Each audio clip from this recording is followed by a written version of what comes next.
Noi speriamo tantissimo che non lo faccia, che non proceda con il blocco e non segua le direttive del prefetto, che si opponga. Se invece lo dovesse fare perché per ovvi motivi,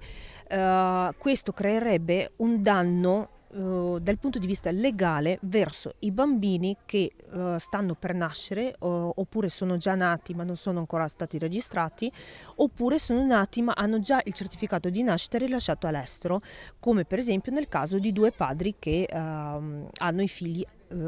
concepiscono all'estero. Cosa vuol dire un vuoto legale? Il bambino che diventa orfano di un genitore pur avendo tutti e due i genitori in vita e quindi un genitore che è sociale e non riconosciuto non lo può per esempio accompagnare dal medico, non può prendere alcuna decisione sulla propria salute, non lo può assistere nell'ospedale per esempio. Ehm,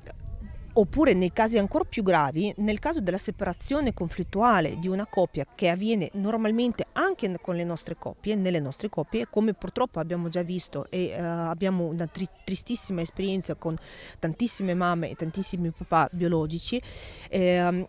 dove la madre appunto biologica o il padre biologico si oppone al riconoscimento del genitore sociale, quindi non gli fa neanche vedere il bambino e il genitore non può fare nulla in quanto è completamente fantasma agli occhi dello Stato.